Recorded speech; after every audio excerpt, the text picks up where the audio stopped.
Oh, you gotta go, man. What it do, everyone? This is Jared Old Evergreen. Of course, we have a different installment of the Southern Baller Show. I have my brother, even though he's a Pittsburgh Steelers fan, but he's coming on, on the show just to chop it up about this rivalry game, the legendary rivalry in the NFL that's going to go on this Sunday afternoon coming up. Brent Fox, let everybody introduce yourself, brother. Hello. I am Brent Fox.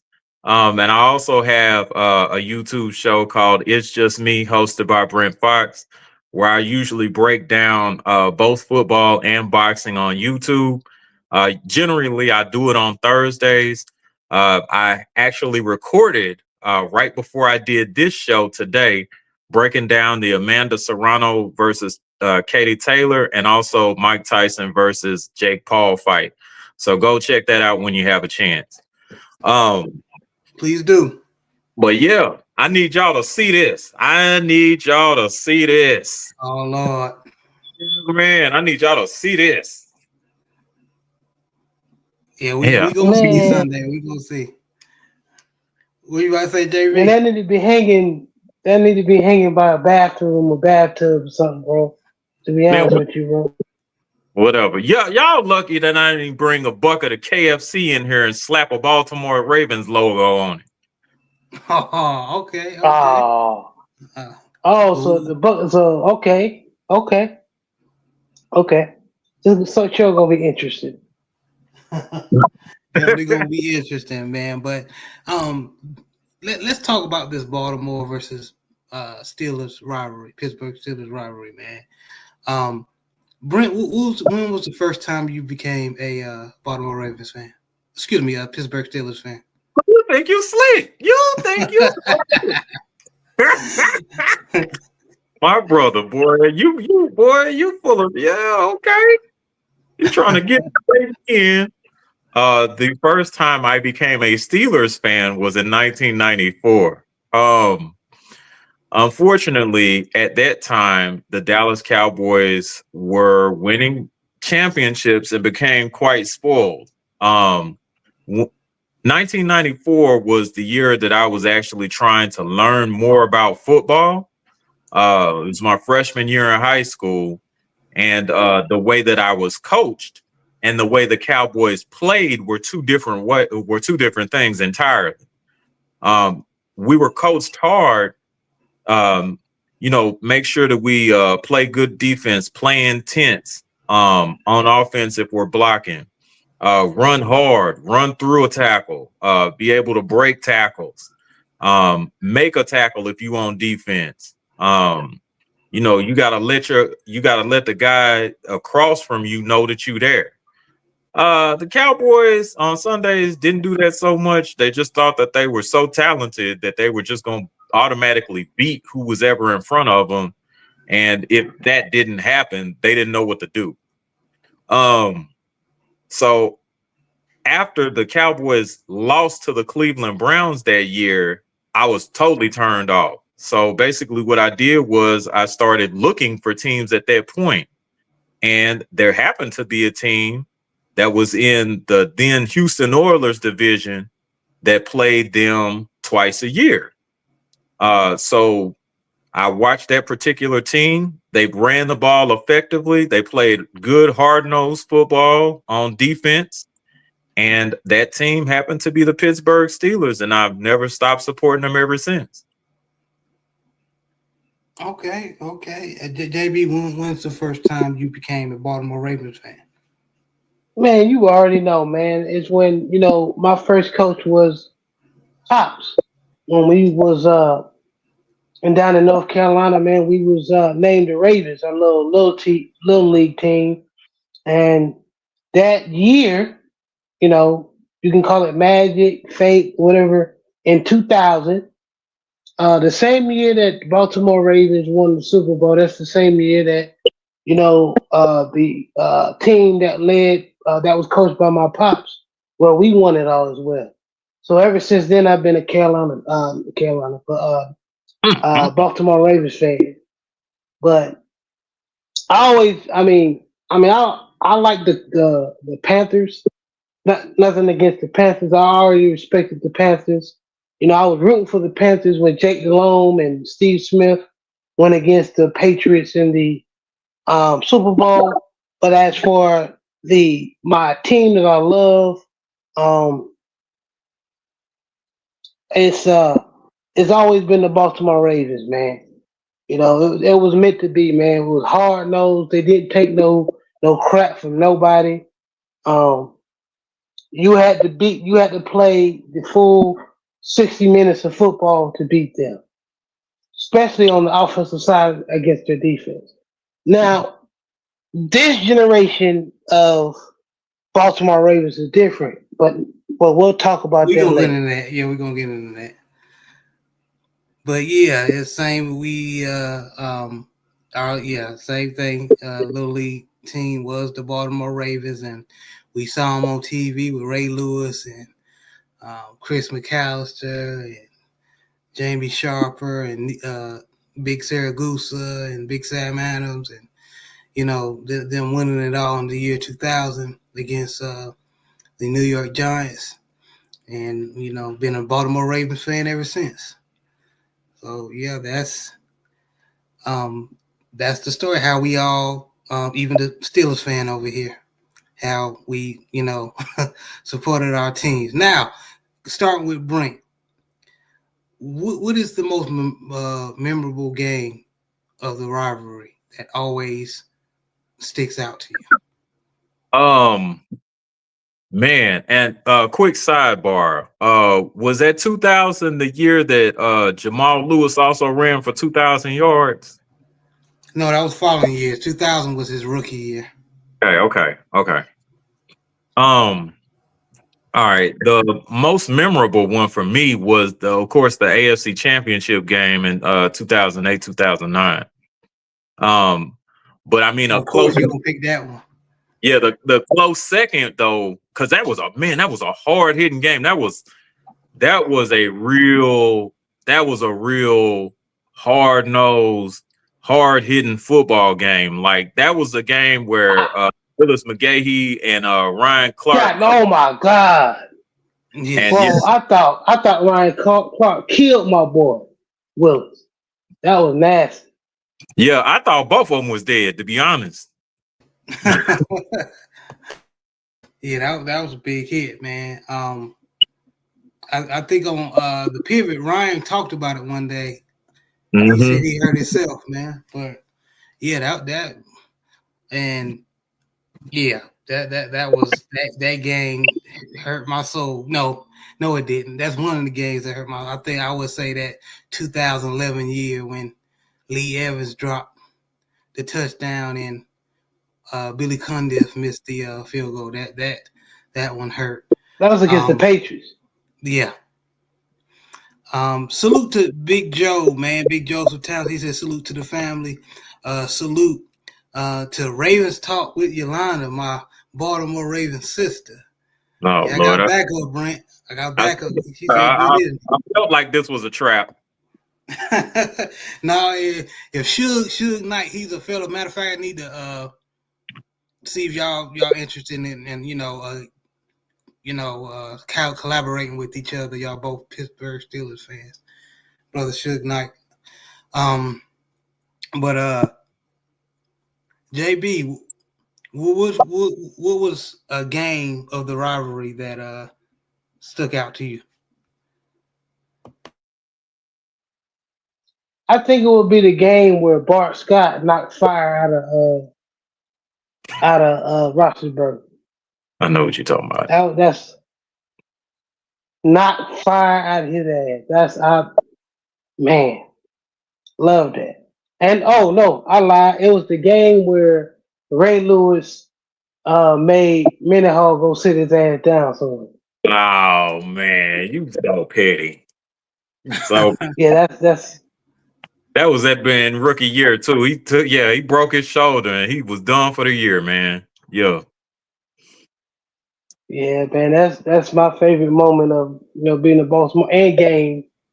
That was one of them. Yeah, I'm gonna flip the script. It's not one of the older rivalries. I think the one of the games that stick out to me that I enjoyed when we had all our backups in with RG3, And and y'all I almost think won. and we almost won. Yeah. I thought that y'all would be like y'all's favorite one was that one that in overtime where Humphreys knocked that ball out of Juju Smith-Schuster's arm and y'all won it in overtime. That one too. I mean, that was good. That was memorable. But that That's in was the year we didn't like make it to the playoffs or something like that. Or we no. didn't. I think that was the year we. I think that was the 19 year. Yeah, that was Oh, two. yeah, that's 2019. Yeah, you're right. You're right. And then we won that, and then they That won the year last still game. I hurt. think That's why I don't want to remember. We because went we so far. Yeah. yeah, because we sat out our players. We played them. Did we play Pittsburgh in the last game of the season this year as well? No. I think the last game of the season we got is Cincinnati. Okay, so dang, it's still a rival though for y'all. So I Mhm. don't know why they do that. So Oh, the second game that we got against y'all is of course at y'all's place, but it's the game that's right before the Chiefs game. dang, Yeah, that's we a played tough them game. on the It's 21st the game of before the December. Chiefs. That's a tough lineup. Yeah, The back man. to back games like that, and Yeah, then man. Cincinnati. Mm-hmm. And then we gotta play the Browns right after we play y'all Sunday. So Thursday we gotta turn around and play the Browns. So yeah. And you know how we do it, man. We fight each other like hard. So there's gonna be a whole bunch of nicks and bruises and injuries and stuff like that. And I don't think we probably gonna be ready Thursday. I was telling people like when we lost to the Browns, I wasn't surprised because I was trying to explain to people who's not, and Brent, who's not familiar with the AFC North rivalry. The Mhm. Browns played us hard even when they had Colt McCoy at quarterback. Boy. You know what I'm saying? Mm-hmm. They'd be trash all year and then play the Baltimore and the Steelers run. So that's just AFC North football, man. Hey, you know what? Speaking of that, I'm surprised that speaking of the backup game, y'all remember when y'all had Ryan Mallett and we played y'all the very last game of the season to try to get like one of the top seeds or whatever, and We y'all had tore y'all ass up. beat us and blew the whole thing up, man. Rest in peace, Ryan Mallett. Ryan He Mallett, passed yeah. away. But Rest in man, he all he had to do was just drop back. It was very Trent Dilferish. We yeah, know Ryan Mallett ain't no world beater, but he just threw that thing down there, and I think it was Kamar Aiken or whoever it was at that time, and Mike Wallace went up there and caught it. boy, Because just I think tearing, we had Mike Wallace at the time. yeah, just tearing us up. You know what? I changed my pick. I tell you what was the best memorable game for us. It was Brent, and this is Brent's fault. So don't get mad at me, Brent, because you brought it up. You reminded me of this. It was when y'all was trying to get into the playoffs, I and know. y'all already won y'all game, but we had to play the Browns, and y'all were rooting on Baker Mayfield. It was Lamar's rookie year, I believe, and y'all Yep. was and y'all was waiting, y'all was rooting on the Browns and Baker Mayfield to beat us. And I remember seeing y'all in y'all stadium. Y'all was watching the game, and when shout out to C.J. Mosley at the end of the game when C.J. Mosley caught that pick from Baker, it was I almost shed a tear enjoying seeing all those Steelers being upset and crying and because they Yeah, missed the playoffs. yeah, yeah. I'm surprised y'all didn't have no memes of that. That was it's a very dark time. That's all right.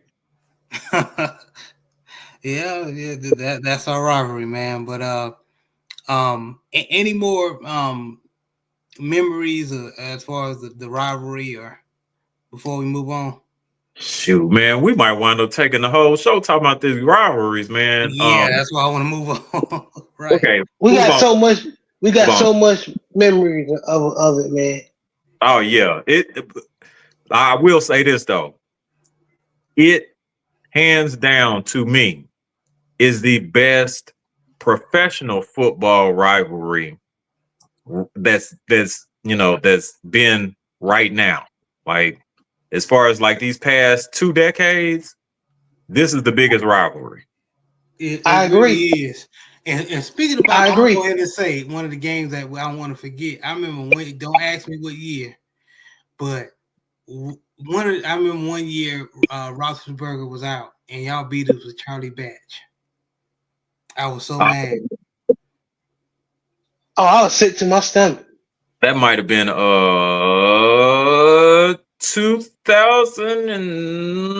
2006 or 2000, yeah, 2006 or 2007, one of those years. Something like that. Yeah. I think Y'all they beat beat us with Dennis Dixon one time. Well, oh no, we came close, but we lost. no. They lost that game. We lost that game. We Ooh, lost. okay. I went dumpster punching that night. Yeah. I remember us losing that game because we came so close, man, and then y'all just literally snatched it away. Like I think there was like a pick at the end or something like that, and y'all wound up winning. Yeah. Yeah, I remember that. Yeah, I vividly remember going dumpster punching that night. Like it wasn't no trash bin that was safe, buddy. I hear you, man. But moving on from the, cause we'll talk about it all night. We'll be here all night. Um, we got a Baltimore Ravens fans, yeah, with the Pittsburgh Steelers in our presence. We have to talk about it because it may be an issue this Sunday. The lack in secondary. The lack in secondary, and yes, D Weezy, you all right. You all right. Ravens O line gonna have to step it up. Yeah, with TJ Watt, they ain't gonna have no choice. The lacking, but the biggest issue we're having right now is obvious. It's the lacking secondary. Brent Fox, from your point of view, sitting on the across enemy lines. That's why I named the show. How do you think your Steelers can take advantage of the secondary of the current state the Baltimore Ravens secondary is in right now? I'm gonna be honest with you. We could do that in a variety of ways. And it just doesn't have to rely on George Pickens. Um, it actually doesn't even have to rely on excuse me. It doesn't even have to actually rely on Pat Fryermuth either. There are some other weapons that we use offensively in the passing game that Russ has been able to kind of utilize. And I'm gonna just go ahead and give you free game because y'all my brothers. I think that Darnell Washington would probably be a very good matchup on our end for anyone in the Baltimore secondary. We can use that to our advantage. The man is 6'8". He's 270 pounds easy. So we could utilize him, and we have been, sparingly, but I think that we could probably unleash or unlock him in the midpoint of the secondary. Now, I do know that Kyle Hamilton is coming back. He is a defensive playmaker, despite, the secondary woes or whatever. But I think that Darnell Washington can actually be utilized to try to help the passing game along. I think that Mike Williams can actually be utilized as well, but I don't necessarily think that he has to be used for go routes, corners, or fades. I think that he could actually be utilized with in cutting routes, slants, and even curls on some occasions, depending on what the zone actually looks like. I think that those weapons can actually be utilized. And of course, you can sneak in a Calvin Austin player to try to break up some of the secondary. But I think that there are more weapons that we could utilize than George Pickens. I agree. I agree. And thank you for your Pittsburgh Steelers perspective. JB, from a Ravens perspective, the lacking secondary. What can we do to prepare for this old school, but it's been getting the job done? Pittsburgh Steelers offense, run heavy offense, and throwing when they need to. Pray or fire our daggone coach, defensive coordinator, because if Russell Wilson and listen, and Brent know this, I said I fear, because I know football. We the Southern Ball Show. We know football. I feared Justin Fields and Russell Wilson coming to the Steelers because I know what type of coach Mike Tomlin is. He is probably one of the best coaches in the league. He knows how to get juice from a acorn. He'll squeeze all the talent, all the resource out of his best to worst players. And I said, if Russ goes to the Steelers, that might be the boost he needs in his career. And I'd be damned. As soon as he started, when everybody was doubting him, I said, this might be, hey. But I knew what Justin Fields was. Justin Fields will be better. That might be our future. But anyway, with that being said, we shouldn't give up 300 yards to Russell Wilson. That's inexcusable. Somebody needs to be fired. Zach Orr, we know here in the Baller Show, Southern Baller Show, we love our black coaches. We love our brothers to get their opportunity. But damn it, if Russell Wilson go out there and throwing 300 to 400 yards, some shit got to change. Period. And when on the Baltimore Ravens second, and I ain't asked Brent this question, and he can answer it if he has the knowledge, because I know he's all on his Steelers. But on which part of the secondary do you loathe the worst? Is it like B. Stevens, Brandon Stevens, like Yolanda put in the chat? We hope we don't put B. Stevens on Pickens, or is it a lot of people complain about Marcus Williams being out of place, Eddie Jackson if he plays? Who are you worried about the most in that secondary? As far as okay, I'm sorry. Are you talking about as far as maybe wreaking havoc for our wide receivers and tight ends, or? Well, the question was originally for JB, but I was saying if no, you're fine. I was saying for if you want to after JB is done, if you want to elaborate which defensive back in our secondary you think is a barbecue chicken, that I like to say, or easy work, then you can elaborate on that when JB is done. But take it over, JB. I disagree with the brother Yolanda, with the sister Yolanda, and the brothers in the chat.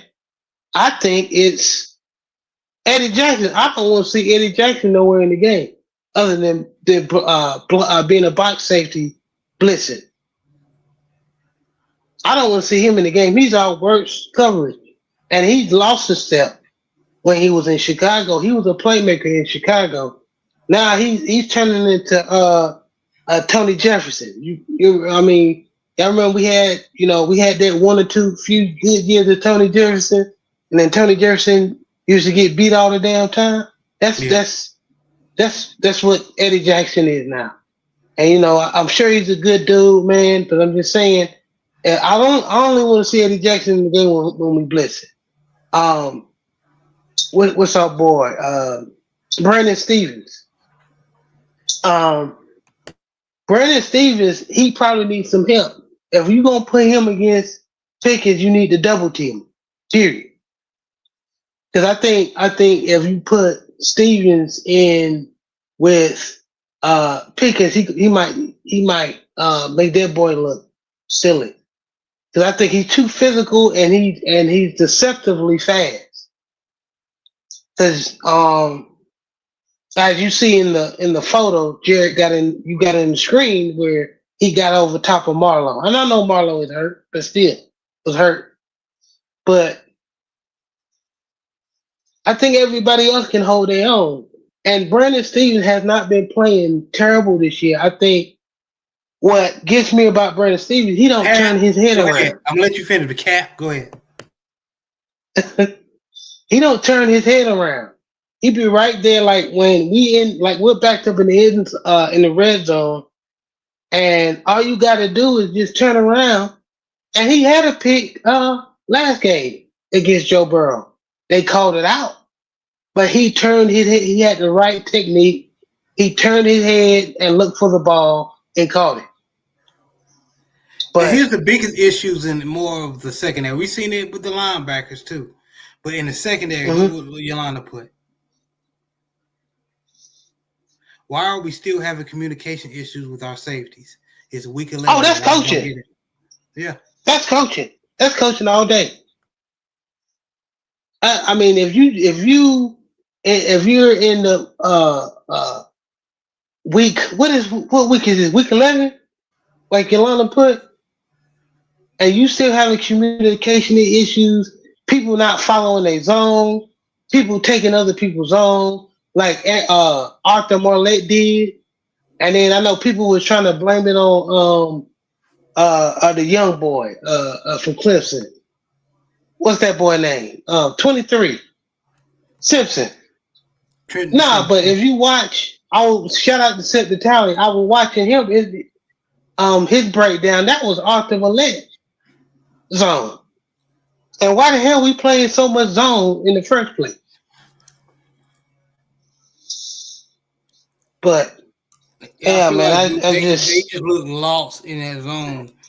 And I think, so sorry to say, I haven't been agreeing with a lot with Shannon Sharp been saying about our Ravens, but I had to agree with him regarding as far as him calling out that long pass we gave for the third time against Jamar Chase.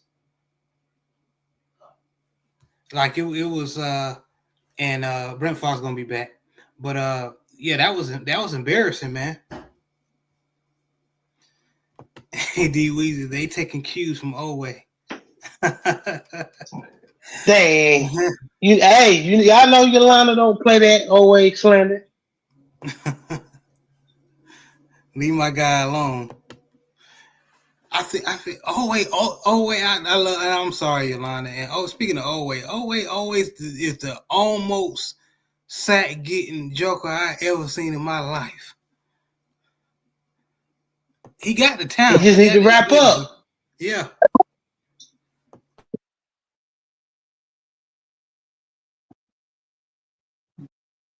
Brent, you back, brother? Yeah, I'm back. Y'all can hear me still pretty good? Yes, sir. Yes, sir. Okay. Woo! Thank goodness, boy. I'm getting a little concerned. D Weezy said slander applies if it's fault.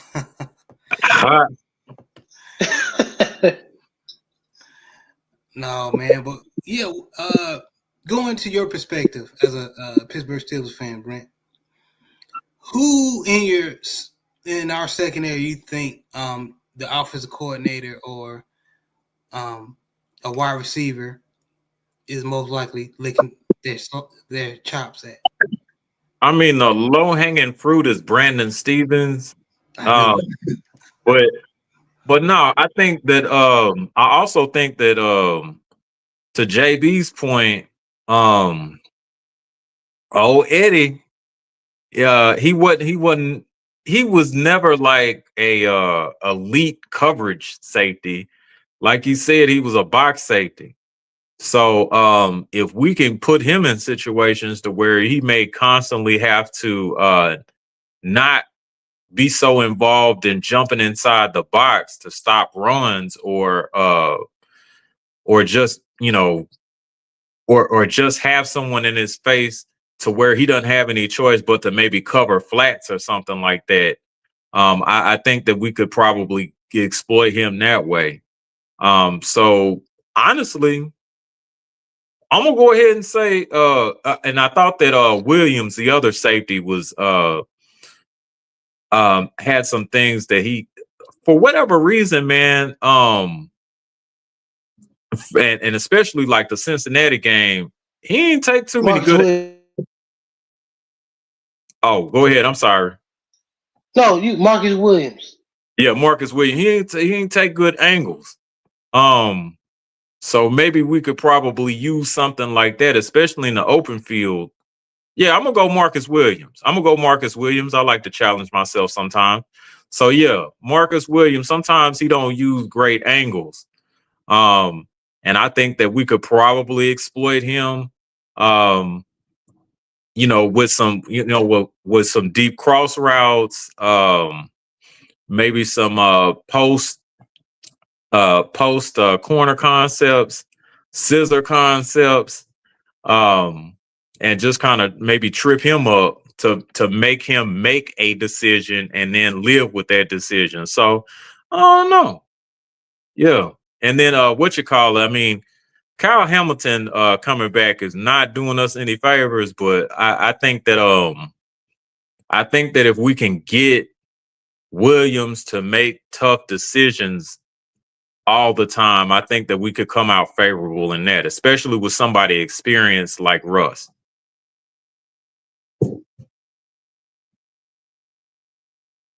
That's all I got. That's very interesting, man. I like to hear your perspective from across enemy lines. Now, 86 Ghosts, Brandon, he said, yo, what's up, man? Ravens said, Ravens Talk with Yolanda said we could have gotten Justin Simmons. That's right. But the Ravens went the cheaper route, and we see how it's working out with Eddie Jackson. JB, any comment on that? We always do that BS. We try to we do it with the Eric Weddles, and it backfired. It backfired the same similar to, you remember when we tried to get Michael Huff, Jerry? Michael Huff, yeah. He had that one Pro Bowl year, yeah. And then he was just getting beat by everybody. He was the Kardashians. Everybody was getting in on him. So we had to let him go. So hope that's not the case for Eddie. Eddie is not that terrible. He dropped a couple of interceptions against the Browns, but come on, man, something got to give, because I don't see us winning the Super Bowl if we playing this bad in the secondary. I'm sorry. Yeah. I'm be honest with you, and I think a lot of it is, I think it's scheme. Like, we're playing so bad, scheme, and like Yolanda said, miscommunication and coaching. So, like I said, I love Zach Orr, but what he done as a linebackers coach, but as a defensive coordinator, we're trying to give him time, but he having a rough go of it. Just being real, he having a rough go of it. He really is. But JB, Brandon, any last words regarding the lacking safety of the secondary of the Baltimore Ravens? Yeah. I honestly think, even though this was a favorable matchup for the Pittsburgh Steelers as far as like the passing game goes, it's Steelers Ravens week. It's not going to come that. I don't think it's going to come that easy as far as us being able to effectively throw the ball. I think for whatever reason, y'all are going to be able to play pretty well against our receivers and tight ends. So we're probably going to have to do some rhythm passing to try to, kind of keep us in manageable situations. And then maybe, just maybe, if we're successful with that, we can go over the top. But it is not going to be easy to pass on y'all. So don't be surprised if y'all make some plays, out there in the secondary, breaking up passes. Okay. Speaking of, I know this topic is talking about how bad the Baltimore Ravens secondary is and how it's going to affect the game, but let's talk about the linebacker core, and I'm gonna bleed into the Pittsburgh Steelers as well. Mm-hmm. So Patrick Queen was talking. Patrick Queen and former Baltimore. Let me get it straight. Former Baltimore Ravens, Deshaun Elliott, and the linebacker Patrick Queen was doubling down on their trash talk. Basically, Deshaun Elliott was saying that he chose the Ravens the Steelers because they're not soft. You know what I mean? I'm speaking, I'm ad-libbing. And Patrick Queen was saying that we never picked up his contract. So he was like, F us. And y'all, I know Deshaun Elliott said something more. And y'all, 86 goals, Yolanda, y'all, everybody else in there, y'all more than welcome to put in the chat what else they both of them said. But yeah, they were talking greasy. They were talking greasy. But I noticed something. Patrick Queen has been balling for y'all, but y'all haven't been using him as like that versus us. When he was with us, we will have like a blitz package where he'll be blitzed through the middle. He'll be blitzing through the middle and he'll get a lot of sacks. But he's still disrupting and making a menace of the run game for opposing teams because of his athleticism and quickness.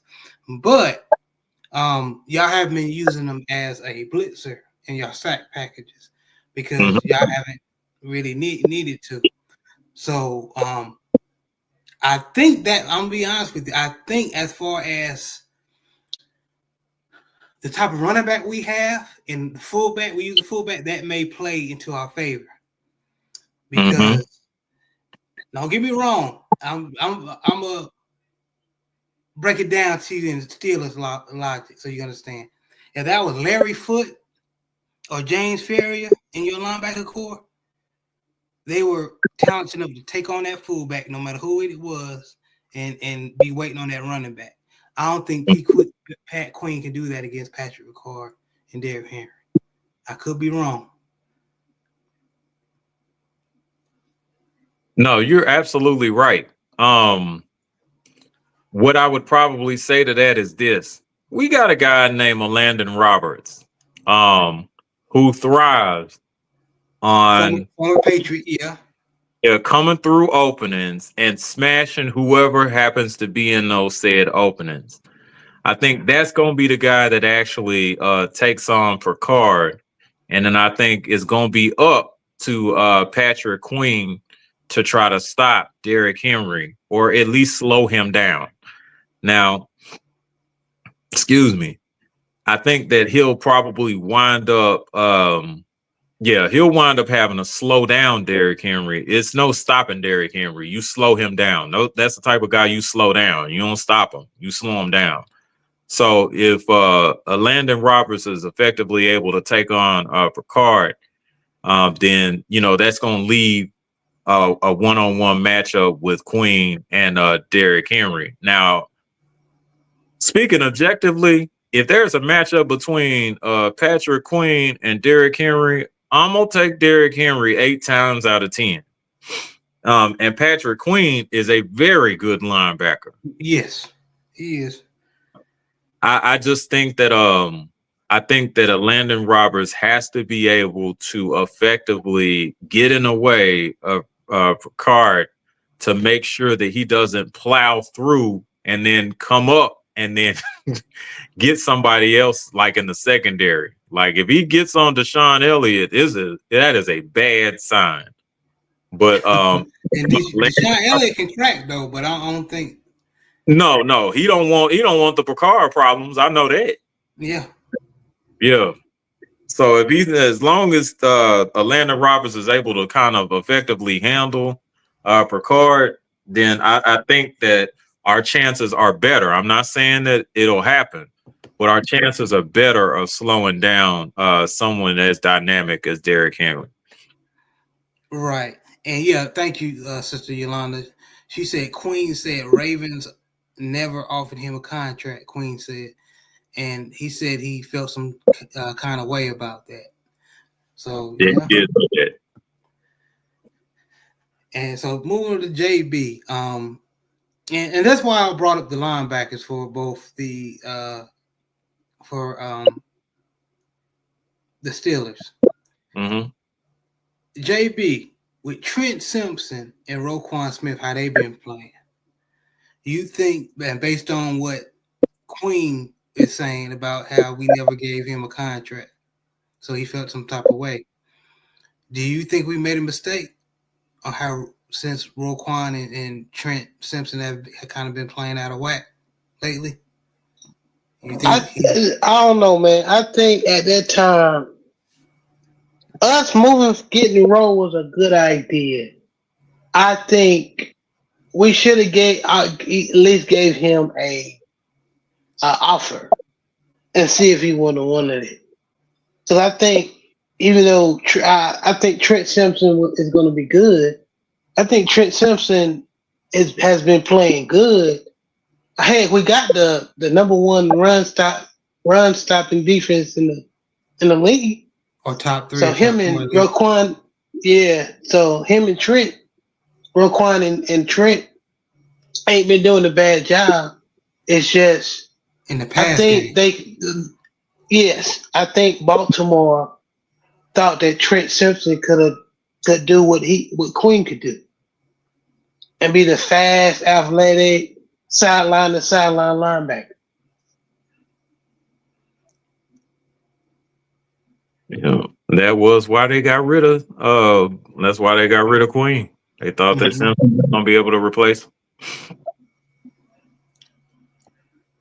And as quiet as it kept, Trenton is doing a good job and like I said in the run game, but it's just is being overshadowed because our secondary is horrible.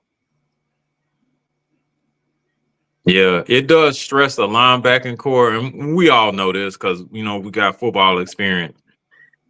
It does stress the linebacking core, uh, as far as like coverage depth, and of course, for those that may not know what I mean by that is, with linebackers, most of the time you're covering maybe like 10 to 12 yards. If your secondary is not playing very well, that it goes from 10 to 12 to like 15 to like 15 to 17. Now, while that may not seem like a huge difference, um, you're having to constantly push yourself back.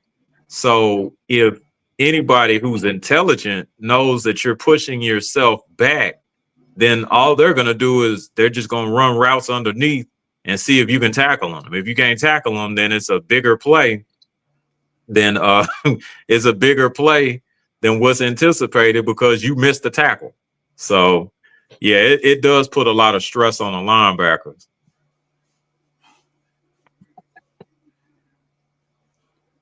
Hey, Autism Boy, it is okay to support your channel, man. Just kind of don't pester a little bit, okay? But you're more than welcome. But just don't pester, all right, brother? But but yeah, man. The line I think Trent Simpson is going to be all right. It's just that Roquan looks kind of slower and older.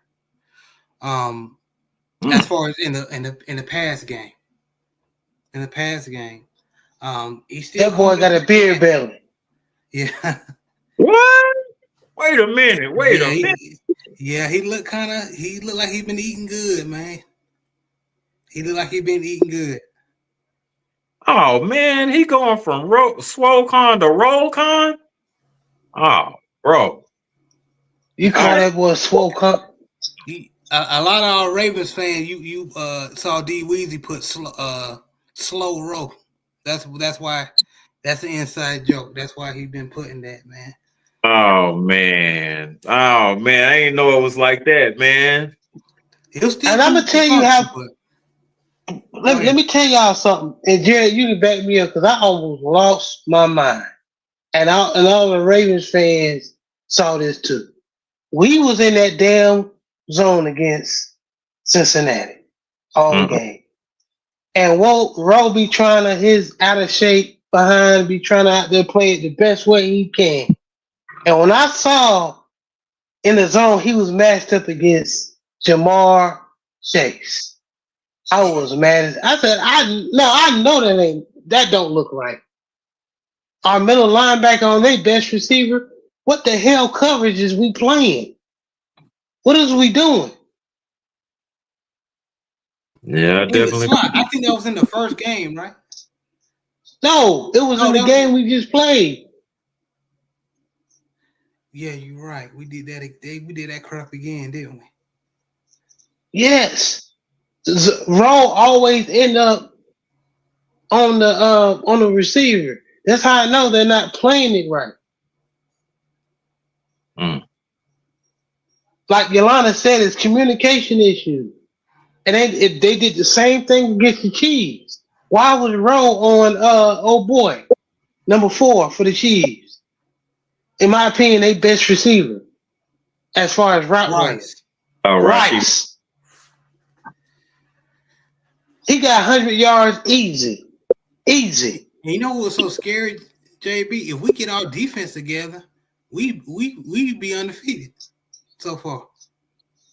Man, I mean, all we had to do is like the Browns was fluke because all we had to do, we had Hamilton had the game winning pick in his hand and he dropped it. Yeah. So when you playing Jameis, he gonna throw you at least a couple of them. Yeah. So, but And yeah, man. D Weezy said the degenerate enemy says there will be a lot of points scored in this matchup. Oh, you being funny. Okay, I got you. And D Weezy, my bad. Sister Yolanda said that was terrible. Roll on Chase. Why? Yeah, I don't know. And they run in that cover 6, meaning 0 coverage and 6 points for the other guy. Yeah. That's hilarious. Autism boy agree with me. Okay. All right. Okay. Let's move on a little bit, fellas. So how does this modern day rivalry with like more headshots, the shots that would have been okay to the head back in the day, it could be considered targeting. But it's still hard hitting football as long as you don't, you lead with your shoulder and not toward the head. How do the modern day rivalry compare to the past? Starting with you, Brent. To be honest with you, from a defensive perspective on both sides, it does actually open a few things up for the offense. It kind of hinders the defense from sending the message that they want to send. But at the same time, I think that it also challenges the defense to just kind of play within those parameters and still be effective. I think that being said, you probably gonna see a lot of people getting. You're gonna see probably a lot of people getting flipped over, like hitting their legs and flipped over. You may see somebody look like they got cut in half because they're hitting the strike zone, the legal strike zone, which is like the torso and all of that. So I mean, you still probably see some hard hitting action. It's just gonna be like literally from a different angle.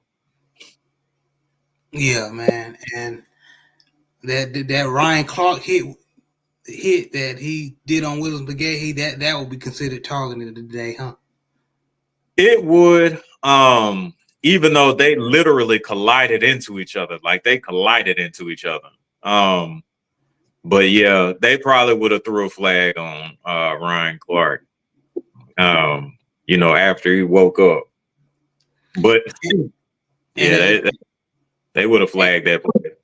Right, and I highly agree with you as far as the defensive side. I believe that the defensive battles we're used to watching. I'm not saying we still can't have that. I don't know about this year with how our defense is looking, but it might be an offensive battle. Mm-hmm. Defense have to play bend don't break, but I feel like in this generation, it's all about the offense, and the defense have to hang on by the thread and make a play and get off the field. JB, what's your opinion? My opinion is not comparable.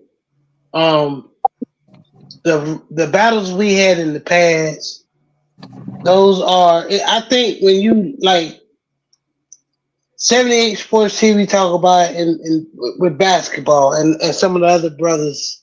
Shout out to the basketball community and the LDBC. But they talk about the 90s basketball versus now. When you had the Knicks and the Pistons and the Bulls and I mean these are the teams like okay, so Baltimore would be the Detroit Pistons with Rodman and Lambeer, and Steelers would be the New York Knicks of the '90s when they had Patrick Ewing. when they had Patrick Ewing and all them boys. Sure. Those days is over. Yeah. What's my man name? He was playing on the Bulls too. Charles Oakley. Charles Oakley. Yeah. So them days is over. They ain't gonna let you hit no more. I think, and I was telling Jared, the only way you can stop receivers, not receivers, but tight ends like a Gronkowski and a Travis Kelsey, is you knock the shit out of them, which you can't do no more because they too big and they too fast. I'm talking about Bob Sanders, Ed Reed, Troy Polamalu, knock these shit out of them. John Lynch. And make them think about John Lynch, make them think about catching that ball. But you can't do that no more. Everything is geared to the offense. And that's hard with teams like these two that's geared for defense, that makes you respect them from the defensive line to the linebackers to the secondary. But you still get good games. Thank God we got, even though everybody want Harbaugh going, especially with the questionable decisions. But he's a good coach. I'm not gonna crap on him too bad, even though I think it's time for him to move on. Y'all had a great coach before that, like Cowher, and y'all got Mike Tomlin. But there's but the scary thing about that is no telling if we're gonna get a good coach here. That's the thing. But this organization has done a good job giving us good football over the years, even with the changes on defense, with the modern day football. So that's what we got going for us. But as far as how it compares to the past, it will never compare. Those were the golden days. Yeah. You want to follow up on that, Brent? Any feedback? You know what? Honestly, I can tie this into what we're talking about. So the modern day rivalry compared to the past, sometimes I would look at the running back matchups. And what I mean by that is, of course, the game was played a lot more physically. A lot more physically, like in the early 2000s and even the 2010s. now it's kind of a situation to where, yeah, if you do something, if you even look at somebody the wrong way, it's a flag. But with this series, I still think that it's actual. Well, I know that it's still an actual very physical series. Like, yes, there are rules in place to where you can't like effectively knock somebody's head off. But at the same time, as I was mentioning before, our coaching staff is really good at instructing us to hit within the strike zone. And there's not any or should not be any penalties for that. Like if you hit somebody dead in their torso or if you hit somebody in their chest area or something like that, that should not be a flag. It's still a pretty good solid hit that sends a message. It's just not as glamorous or as pretty as the old school as an old school shoulder and head shots and all of that. But kind of tying into that, physicality in the running game, I think is probably going to help determine, who may win this particular matchup. And what I mean by that is the example that I use with Landon Roberts and then, of course, Picard versus Pat Queen and also Derrick Henry. Whoever is able to kind of effectively frustrate or slow down the other guy with that matchup, more than likely is going to help with the outcome of the game. Now, with our backs, Najee Harris and then Jalen Warren, if we match up well against Roquan Smith and also Simpson, then that could also help determine how the game actually goes. Now, I think with us, no, we're not going to be able to like run for like these huge chunks of yardage or anything else like that. But I think what sometimes people are kind of forgetting about is we can actually utilize our running backs in the pass game too to kind of isolate them with the linebackers. If we win those types of matchups and we're able to break the first tackle and then get upfield, that could help us tremendously. So I still think that there's still going to be a lot of physicality, especially with matchups with us, Steelers and Ravens. But I just don't think it's like I don't think it's like the glamorous, hard hitting stuff that you would see in the past.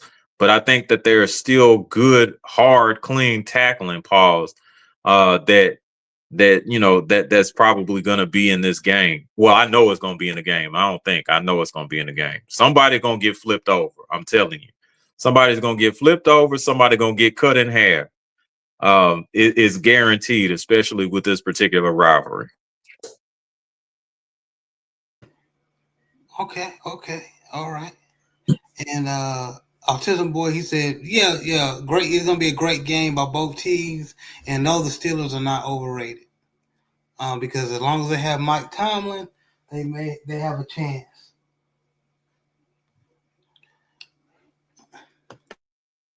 All right, let's move on, fellas. All right, predictions. Let's get down to predictions and no hold barred, fellas. Just give it your honest opinion how you think this game will go. It can biasness can be, of course, can be allowed because that's your team. But starting with you, Brent, how you think this game gonna go? All right. Well, I think that it is going to be another close and hard fought game. I think that it's probably going to be a lot more scoring in this particular game because of, the situations with the secondaries and then, of course, how the game is actually played now. Um, I think probably the key components of the Baltimore Ravens actually winning is just, of course, being able to effectively run the ball. It does not have to be on Lamar Jackson to break this particular Steelers curse and then run for 150 yards. I don't think he has to do that. I think the threat of him running is probably going to be more of more effective than him actually running. I think that if he is able to make us come up and try to be a lot more aggressive than we should be, then he's going to hit us over the head and start scoring points that way. And I forgot to mention there's a big dangerous dude in the backfield named Derrick Henry. So it makes it a Right. lot easier. And he'll probably all he have to do is just turn around and hand it off to him. But with all that being said, and I'm sorry. There's a guy that's actually on my fantasy team that's a Baltimore Raven that happens to play wide receiver, and he's a dynamic playmaker by the name of Zay Flowers. I think the matchup between him and our secondary is a very dangerous one. Oh, by the way, there's a guy named Mark Andrews that has caused us several problems over the years, which I don't appreciate. And then, Bateman has the nerve to be a good receiver this year too. So that don't make it any easier. And I forgot to mention, there's a guy that used to play for us that is a terrific route runner named Deontay Johnson, that we have this thing, y'all, to where if someone either has success on us in the past or they used to play for us, they wind up having good games. So I wouldn't be surprised if Deontay Johnson was a little bit more involved than usual and has a very good game. Now, with all that being said and being long-winded and all of that, I still think we win. But I wind up being I think it's probably going to wind up being something like 26-23 or something like that. I think it is a more high-scoring game than it usually is, but I think that we may be able just to edge it out enough to win the game. And I don't think that it's actually going to be a typical offense-defense type thing. Our special teams unit is having a great year, man. We've done almost everything but run a kickoff back. If we run a kickoff back, we have done like literally everything you could do on special teams. So I think that we may either have a block punt, we may either have a block kick, something of that nature to help put us over the top. But I think special teams is going to be a big, big factor this game too. Okay, well said. Okay. Brett has the Steelers winning 26-23, and he also inputted on how the Ravens can be dangerous, okay? All right, JB, I want you to do the same thing. I want you to give your predictions and how your team that you pick going to win and how the other opposing team can be dangerous. Yeah, JB, I can't wait to hear this. Okay, so I have us winning. I agree. 27-23 or no, I'll take it back. 27-30. 27-30, I agree with D Weezy. How we stay dangerous on offense is we keep the running game going. Even at the beginning, I don't think we're gonna get bust open runs. With Henry lately, I think they're going to be expecting that. I think Henry is going to bust open his runs later in the games. Keep an eye out on Keaton Mitchell. Keaton Mitchell was our speed running back that lost, got lost for the year with a knee injury last year. So expect him to get some catches. Like you said, with the receivers, the matchup with Zay Flowers and Joey Porter Jr. is the matchup that I'm looking at. Joey Porter is a great physical quarter. He's fast, but he struggles against twitchy receivers, quick receivers. And Zay will make you miss in space. Zay is not a Tyreek Hill fast guy, but he is fast enough to make you miss in the window and get 5-10 more yards up the field after he makes you miss. Deontay Johnson, I agree with Brent. I think he learns the playbook enough just to be dangerous. Of course, Andrews likely came back to practice. Everybody's forgetting Isaiah Likely. He's more of a receiver tight end for us. Look at Brent. So now, what I'm worried about the Steelers is this: that man, T.J. Watt. T.J. Watt, Yes, Lord. he's probably the number two best defensive player in the year. It's him and Miles Garrett. They're both like A1. There's no better than them. I think we have to have. I don't care if we put Pat over there to help Rosengarten and on passing downs, but we just can't let him get to Lamar. We can't let him have his way. Make him be and this is coming from a guy that used to like rushing the passer. How you stop those guys? You make them become run stoppers. Make them use all their energy stopping the run. Let's see how good. Let's see how great of a defensive player are you. Are you like your brother? Are you like JJ? Are you the complete defensive player? Are you just a great elite pass rusher? We shall see. Just run the ball. Run the ball at TJ too. Because he'll if you try to run it away from him, he is fast enough to run the play from Lay behind. down. Run Yeah. it at that mofo. Run it at him too. I'm talking about Ricard, lead right at him. But that's pretty much Alex Highsmith down. Cam Hayward is still solid, but the only person I'm worried about is TJ. I'm not worried about Deshaun Elliott. He's solid. But yeah, Deshaun is a box safety, and he's okay in coverage. He's not the best. He can be beat. I've seen him get beat. Patrick Queen, he's a good side-to-side linebacker. He can come up and make plays. He's a great blitz player, but I've seen him get thrown out the club. So, so let's just play power football and don't lose our identity. I don't care if they're up 14 points. I don't care if Russell Wilson turns into the Russell Wilson when he was with the Seahawks in 2014, 15, 16. Keep our identity and keep hitting them in the mouth. Just like we're not the same Ravens defense of old, they're not that same Pittsburgh defense of old. And I'm done.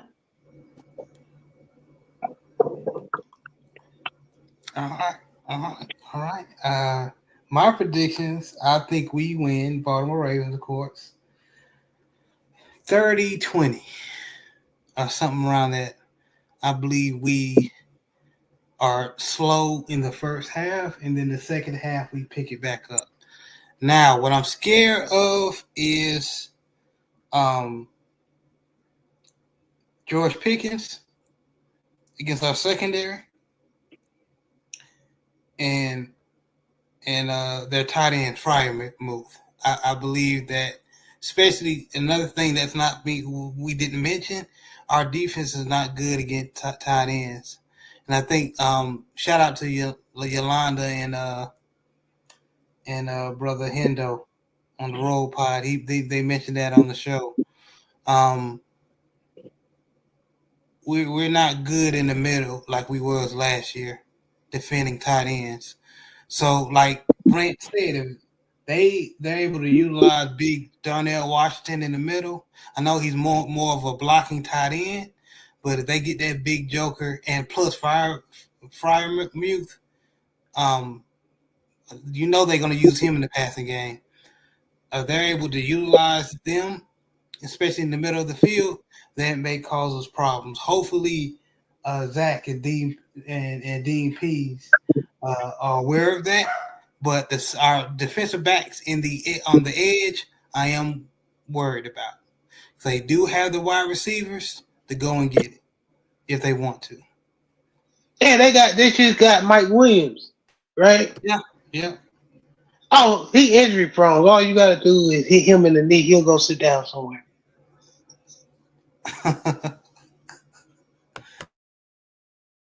Joe Town said Russell Wilson gonna show why he is on third team on his third team. 17-14 Ravens. Okay. Hey, Big Joe's got it close. Like old school. And I can see that too.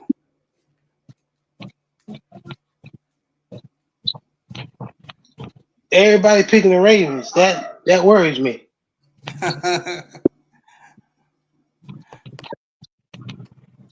Yeah, not everybody. But I think that I think TJ is probably gonna have a quiet game. I think Cam is probably gonna make a lot of noise. Cam Hayward's probably gonna make a lot of noise on this one. Yeah, I agree with you because I don't know. I believe that he's gonna cause troubles in the middle for our guards, especially Patrick McCary. I think he's gonna cause a little issue, and if he matched up against Daniel Falele, oh Jesus!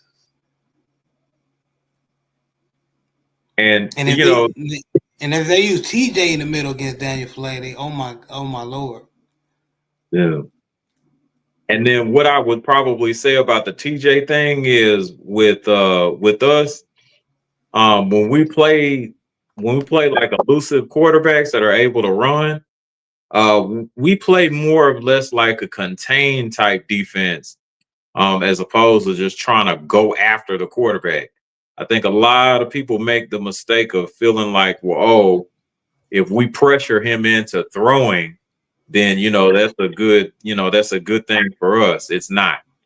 There are several things that could actually go wrong, and with Lamar developing the way that he actually has, he can definitely beat you with his arm. He don't have to like break out and scramble for like 60 yards anymore. He can simply just move up in the pocket, find somebody that's open, hit them, and let them do the work. Like he's really developed. So, for those people that think that all you got to do is just make him throw the ball quickly, that's a huge mistake. It's a costly one too. But yeah, we play more contained. And then like on those read options or zone reads, I'm sorry.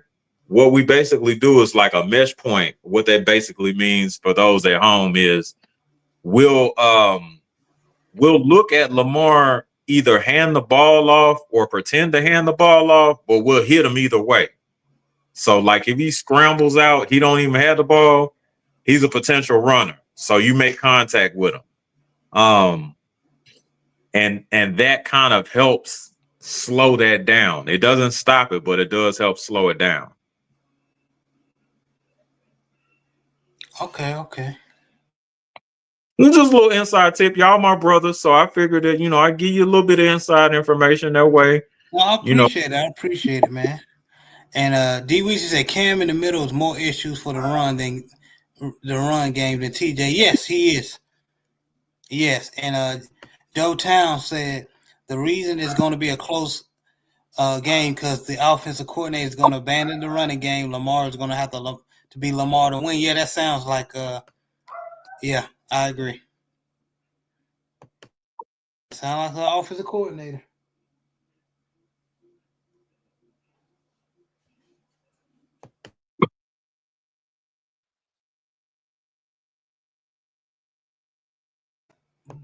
Yeah, y'all got any more thoughts about why y'all are gonna win? Nah, man. No, man. I'm just and here y'all hear my dog in the background, but yeah, no, man. I'm just willing to see how this is gonna fold out. Yeah, I know the dog probably excited about the matchup, man. That's all right. But y'all, we gonna wrap it up, man. It's been a pleasure to have the great Brent Fox on live with us, man. Let everybody know how they can meet you and see you, man. Even though he's a Steelers fan. Okay, yeah, that was a nice little segue. Okay, I'll take it though. No, um, you can find me on YouTube on usually Thursdays. It's just me, hosted by Brent Fox. I talk boxing and football on most of my shows. Um, Thank y'all so much, man, for having me on. This has been like a great episode. I hope that we can do these Steelers Ravens matchups like in the future, man. I this was really the highlight of my week.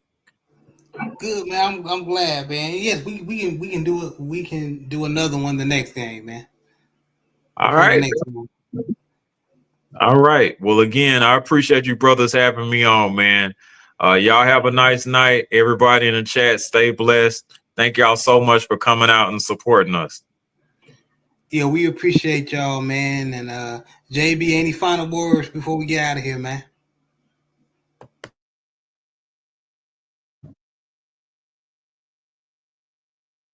JB, you there?